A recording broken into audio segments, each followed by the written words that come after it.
What's up, guys? Sub-Zero here, back for another VOD review. We're doing another Dish Soap VOD review because he's the best, because he's the strongest. He is 1800 LP right now, and if I get rid of my cam for a second, you can see he's averaging a 3.3 on the day. And this is a VOD. This number only goes up from here, so we gotta watch him. We gotta watch him. I feel like I've talked about it in some of my other videos, but it feels like when we get to this point in the set, and when you have a player as good as Dish Soap, it sometimes feels like they just forgot how to bot 4. They just like win every single, I mean, not win, but top 4 every single game just by skill gapping the lobby, picking a really good line, making good items, picking the right augments, all that kind of stuff, just making a very, very small amount of mistakes. And, you know, it shows what really, really good TFT looks like and how, when you are a very strong player, you can sort of remove that variance aspect of the game, which so many people want to yap about and say, "Oh, I just low rolled. I low rolled this. You know, there's nothing I can do." But I mean, when you see a player like Dish Soap, who is literally at the top of the ladder, top 4ing every game, it kind of makes you realize that there's no way that, you know, variance can be such a big part of the game. Notable thing so far is we've picked up a Kayle pair here, and Kayle is a very, very strong comp in the meta right now, but we'll see what this augment holds for us. If we're thinking of potentially playing a Kayle angle, something like Crown Guarded looks really, really good. That's Jazz Baby's in my opinion, fantastic augment, but our items are a little bit far from, like, I mean, this would have to be like blue buff for Bard, and, you know, like, we don't have any Bards or anything like that. Inspiring Epitaph, a completely fine sort of like generic early augment, but yeah, he does go for that Crown Guard, and you can't see it here, but he types in chat Kayle in this spot. He says, from this position, I have a Kayle pair and, you know, an okay opener. I'm just going to play Kayle from this spot, which, I mean, I think it makes sense. The items look relatively good. I'm going to be pretty interested in what he actually ends up making here because, you know, there's different ideas of what Kayle's BIS is. Your superfan item is Gwinsu's Rageblade, so you want things that synergize with that. Oftentimes you see people build Gunblade. That's like the very standard one here. And also note that the Dish Soap wins this fight and decides to pre-level here, looking for like a better headliner to play, odds at potentially picking up headliner Kayle, and immediately sees not only some 2-stars, but also headliner Senna here, which I feel like, yeah, this is a fantastic item holder for the potential Kayle down the line. All the items that you want to build on Kayle can go on her. There is also ideas of like Archangel Staff for Kayle. Like that would be if there was a slam here, the slam to make. But he's going to go for the Adapticone here. Just a solid frontline item. Something really, really good on these kind of like AP casters like Mordekaiser and Nico that we're going to be playing around later. So just a really, really solid slam. Only downside is that, you know, if we wanted to build an Archangels, it's going to be a lot harder now because we just got rid of that tier. But I think I'm not sure what Dish Soap thinks BIS Kayle is. I guess I mean, that's the fun of watching this game, is we'll see this game what he thinks BIS Kayle is. I think most people say it includes a Gunblade, and then the question there after that is what do you build next? I've seen double Gwinsu, so double Gwinsu plus Gunblade. I've seen Gwinsu Gunblade, Archangels like I talked about, Death Cap. Those are the 3 items that I've seen a lot. Death Cap, Archangels, and another Gwinsu. So I'd be curious to see what Mr. Soap goes for in this game. He's already off to a fantastic start here, pre-leveling in this spot just because he can't make 10 and wants to have, you know, the highest chance of picking up something like a Mordekaiser. But yeah, we have this rod open. I would like the Gunblade here, but we can't pick it up. There's a Kayle with glove there. We can't get that either. I imagine we're gonna go for the Death Cap here. Yeah, I like this a lot, and I would imagine he slams it if it's a relatively close fight. I guess you could also potentially. We have 4 Sennas at this point, but it's still less Sennas than we actually have Kayles. If you know, don't count the headliner, which, like, you know, you can't. I mean, you can count, but like the idea is we have 2 real Kayles and 1 real Senna, so it still actually makes more sense to play Kayle Reroll. And the other reason why it makes more sense is because Kayle Reroll is a better line. If Senna Reroll was broken, then you'd probably see him angle Senna Reroll from this spot. But it's, I mean, I haven't seen too much of it on this patch yet, but maybe someone. I mean, it did get buffed, obviously. There's the Mordekaiser, which is a fantastic pickup here. The only challenge here is there a way to actually make gold? And there's not. We're going to be stuck here not making 20, which is a little scary. But the upside is we already have this Mordekaiser. We already have Kayle pair. We already have this this Yasuo for, you know, like Edgelord if we get an Edgelord Kayle. So the upside is we have all these units. But it's a little bit scary from an economy perspective. We're going to be broke here because we've kind of hit too hard. The upside is we're going to keep our 5 streak here, which is huge. If you lose your 5 streak here, Dish Soap's econ would actually be hurt a ton, but we picked a slammable item off Carousel in this Death Cap. We've slammed our other items, so we got to play for a 5 streak, made upgrades with this 2-star Olaf that we have, and, you know, now we're on a 5 streak and just coasting to whenever we end up getting the Kayle in. It'll be interesting to see when, because I think like this board you don't really have to roll during the next stage. A lot of gold here actually helps repair our econ a little bit, but still making 40 here is actually pretty good. This Stair Axe here doesn't really look like much of an item. He is going to send the sword onto Yasuo, which I like, just to get the true damage on it, because like we're not going to play this Yasuo late game. And wow, the early level here for the Lilia, just to continue to streak. It doesn't matter versus this player who is Escort Quest Heartsteel raise the stakes? Never in my life have I done this, but it's I don't know. It doesn't really make any sense to me, but I mean, good for them, I guess. It's an interesting idea. But yeah, we get to continue our streak, which is really nice here. A prismatic here is pretty interesting. So something like Final Ascension tends to just be a pretty bad augment in general, but it does sort of make sense with Kayle, right? She scales up, but it's almost like too much scaling. Like, honestly, you tend to want this Final Ascension augment with comps that already by time they have trouble dealing damage, and Kayle doesn't really have that issue. But Freaky Friday doesn't do anything for Kayle. Uplink doesn't do amazing stuff for Kayle either. I don't really love any of these. I guess if I had to pick one, it'd be Uplink. Freaky's, of course, a really good augment, but we're just so far from being able to use it. So, I mean, I would certainly... he's going to reroll that one. So he's thinking maybe about the Final Ascension. I mean, I do think New Recruit is just a good augment in general. The duplicator can be used to find Kayle 3. So I would be looking at that. Ooh, Binary appears here as well. And Impenetrable Bulwark is not the worst. But I would say it's between New Recruit and Binary, just because we already have a 2-item Mordekaiser, so where the rest of these defensive items going to go. Binary is a huge spike right now. You probably have to take this. It's just a little bit awkward on a 3-star unit, because we're not going to end up with like BIS later. I'm really curious. Yeah, goes for the Binary. It's just too big of a spike to turn down at this point, right? Ooh, you got to slam the component here, and he does. Very nice. And then puts a component onto the Echo here. Always just playing for those little small things here. The true damage onto Echo, could easily swing a fight. So yeah, I think Binary, especially because you already took an item augment, is also so good here, because you're already up at an entire full item, which means you're gonna have more items later, which means you can Binary more units later. So Binary is fantastic here. The only sad part is that our Kayle is gonna end up being like Deathcap Gwinsu plus whatever her Binary item ends up being, which is like a little sketchy. But if you just tempo the entire game, hit a Kayle 3 for free, it's pretty easy. Other thing we saw when scouting there is there was one person who's already holding a headliner Kayle. They're probably not playing Kayle reroll because our spot for Kayle is way too good, and we've already called it. But you'll see a lot of people item holding Kayle during this stage, which is a little bit annoying, because you kind of have to wait until after they sell their Kayles to start rolling, which is quite annoying. Item-wise here, you're just looking for something to build out of this belt, I would think, because our Kayle items are essentially done. Yeah, something like a Sunfire could be solid. Also, looking at potentially Morello's, which is just sort of like the better item, I think. Maybe he doesn't slam anything here. I mean, maybe he wants a Gunblade. The problem is well, I guess there's the idea, right? Because we have Binary, you could just not play Superfan. But then you're losing the Gwinsu. That doesn't make any sense, right? I mean, I guess we'll see. We'll see what Dish Soap does. There's a lot of ideas here, and he does decide to make the Gunblade. There is another idea that you could just play 3-item Kayle and just guarantee that she has 3 items. Might not be the worst. But yeah, I don't know. Could be interesting. Someone in his chat's talking about Mordekaiser Chosen. Like, I guess he could go for a Mord Chosen and play around that with the item, but he still already has 2 items for that, so I don't know. And it is Pentacle Mord Chosen sitting in shop. The problem is you can't really buy this here, because you lose your damage source, and then like putting your items onto the Kayle doesn't really make any sense. Really interesting though, he's gonna pre-level to 7 here. I was gonna say that like it's a little scary to level to 7 in a spot like this, because you have to find your potential headliner Kayle on a lower level. I mean, maybe maybe he would be looking for a headliner Mordekaiser, but if that's the case, then he would have obviously just picked it up last fight. So he's clearly not looking for that.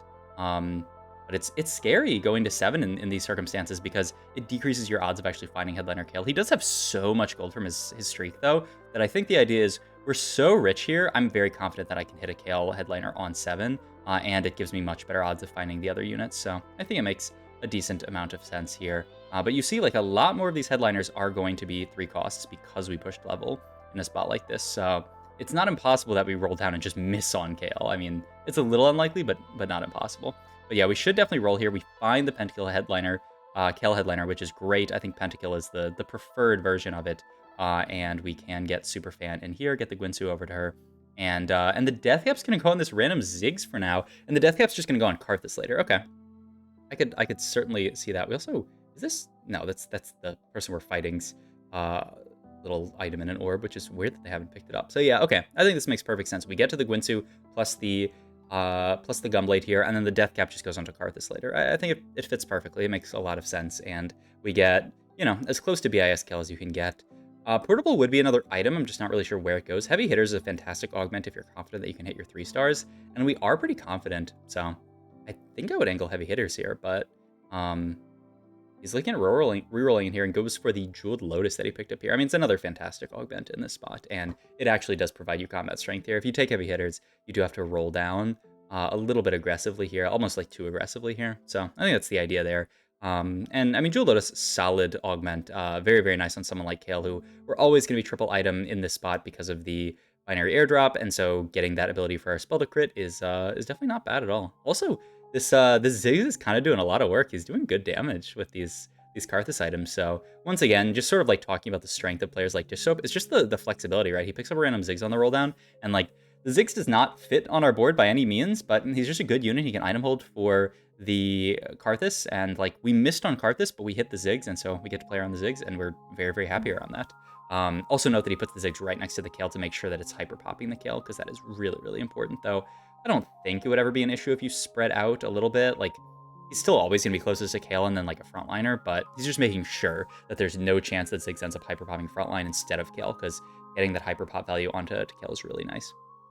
Item-wise here, we have this sword open. I would look at something like a Shojin here. We also have these frontline components open. Could be like a BT or something like that. I think that's what I would look at here. And this is also a Nico, which was really nice as well. Yeah, it could be a BT or even a Sterax on potentially some of our later game options here. Ooh, the level in this spot to get the Akali in here. Yeah, I mean, he still gets to make 10 gold. He's obviously on a 13 streak, so I like it a lot. You could even just make BT plus belt on Akali here, yeah, and I think it's fantastic. Continues the streak. I love it. Yeah, I mean, no reason not to. And now he's taking out the units out of his team builder that he's already hit. I thank you, Dish Soap, for doing this, because people often don't do this, and it like messes me up because I'm just like looking at these units in the shop and I'm like, please, just take him out of the team builder. So yeah, and I mean, we're still on a 100 streak. There's a Viego, which is just, yeah, a better unit than this Olaf here, and eventually we're gonna get Karthus in over this Ziggs here, and then yes, we're gonna push 9. We're gonna push 9 for the big guy, the Yorick. The only scary thing about pushing 9 for the Yorick is I believe people have figured out what the bug is that causes Kayle's Gwinsu to not stack, or it's not to not stack, that's actually not the bug, it's the bug where it resets the amount of stacks, and oh my god, this fight's so close. Look at that Kayle! That was actually crazy. I thought he might lose it for a second there. Oh my god. I didn't realize, oh yeah, we're Treasure Dragon here. You're looking for Viego items, certainly, but he just takes this. I mean, I guess the idea is that maybe you could use some of these items on Viego. How do you use these items? I mean, yes, you can make Sterax. Is the idea Sterax plus GS, but like, and then like Gwinsu Death Cap, but where's the other Death Cap go? Unless he's just gonna triple item somebody. I'm really curious to see where these items go. He's also gonna roll a bit here, which it's pretty conservative, right? You know, like he's not trying to just go like fast 9 here. Oh, he takes the Gwinsu, cuts Super Fan, and is just going to play 7 Pentakill. Oh, he's got to get these items down fast, though. The Death Cap GS there, yeah, he doesn't get the items down fast enough, and then he's going to Death Cap the Akali. So the idea is that we have so many items in this spot, and we want to play for 7 Penta. I'll just cut Super Fan in this position, and then, you know, I've got all these items. It doesn't matter that I'm cutting it, but then, you know, like I get out of the Nico, and we can play 7 Penta. That is pretty smart. You know, once again, just you know, little what do you call it, glazing, just glazing Dish Soap some more. It's really smart to know, like, when you see a version of the comp, you know, like the standard version of the comp, so many people would say, well, you have to play, you know, Super Fan on this board, but he says, oh, I mean, why do I have to? I have a Gwinsu that I'm just getting from the Treasure Dragon right now, so I can just play this. Pretty unfortunate positioning, actually, versus this person. He didn't want his Kayle to get Akali'd, but the problem was that the Viego ended up casting on this big clump of units in the middle, got onto the Kayle, and then ended up killing her, which hurt us a lot. So I don't know. He would have to shift his positioning so that the biggest clump isn't right around the Kayle as well, but it's difficult. He's gonna get out of the Akali there, right? Ooh, that's wild. And just gets into this set here as just a Mosher and a Bruiser on the board here. Says, I don't really care about the executioner that the Akali provides. She's not providing KDA anymore because, you know, I don't have KDA units in because I cut the the Nico, and so, yeah, I'm just gonna get into this set here instead of the Kayle, which is pretty crazy. Obviously, the death cap not doing a ton on either unit, really. Item off carousel here, there's a Pentakill Spat, which I have to imagine is what we're gonna look at here, though it doesn't really let us play anything crazy. And yeah, we can't end up picking it up, so he's just gonna go for the Edge of Night here, which, I mean, I mean, it has to go on the set for now, right? But it's a little bit weird as an item on set. What is this set? This set's gonna become like a Kayn is the idea, right? Yeah. These are decent Kayn items. And then that's gonna give us Edgelord and just be a really, really good unit to play on 9. So yeah, that's the idea. We're gonna cut set, get Kayn in, we're gonna get Yorick in, and then our board's gonna be really, really capped. But what a cool version of capping the Kayle board out without playing around this super fan, which, you know, everybody sees as like the version. Also, a little bit sad that we didn't get the Mr. 100, man. Like, this game was so, like, with how strong we are and the fact that we're going 9, like, losing that fight might have been the only reason why this game isn't a Mr. 100, which is a little bit sad, but, you know, I mean, you can't win them all. But yeah, this is the problem, right? He's scared of this Akali. He doesn't want his Kayle to just get jumped on by the Akali immediately. He's going to swap sides here, leave the Gnar on the other side here. We don't end up fighting that player. We fight a pretty strong... Okay, maybe this was never going to be Mr. 100 because this guy is pretty strong here. This guy is level 9. They had a Z2, Ezreal 2. They had a Lucky Streak, which allowed them to get a lot of gold early and allowed them to actually get to this level 9 board. Pretty crazy. But Dish Soap not to be outdone. He is very rich in this spot as well. Yeah, a lot of people pushing 9 in this lobby, so it is going to be a relatively high cap lobby. That is just sort of the way it goes when you have a prismatic, you know, the lobbies end up capping pretty highly. But, you know, we'll see. Ooh, 5-cost duplicator is not bad at all. That can be Mordekaiser 3, that can be 2-star 5-cost. He's going to pick up the Karthus here. Oh my god, he's going to pick up the double Kayn shop, so this could just be Kayn 2 if we want it. Going to pick up another Viego here, just in case we get some odds at hitting Viego 3. And he's going to roll down pretty far here and is so close to everything, but just doesn't have the end of it. He's going to pick up a Morello here because he has no heal cut and just slam it onto the Kayn here. I wonder if we're just going to triple item this Kayn.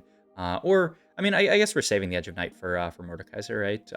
Or not more. I don't know why I always confuse Mordekaiser and Yorick when I say their names. I have no clue why, but yeah, for the Yorick.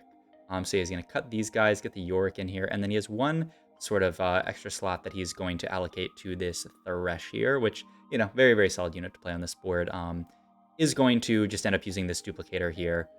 He still has the Lilia in. I thought he cut the Lilia to get something in here, but no, he still has the Lilia in on this board, which is pretty funny. But I mean, she's a Sentinel. She's not bad. Obviously, Sentinel is good, but, you know, he could get this Echo in. He could get this like Blitzcrank in potentially, but he doesn't really care. He says like Lilia 2, she's good enough.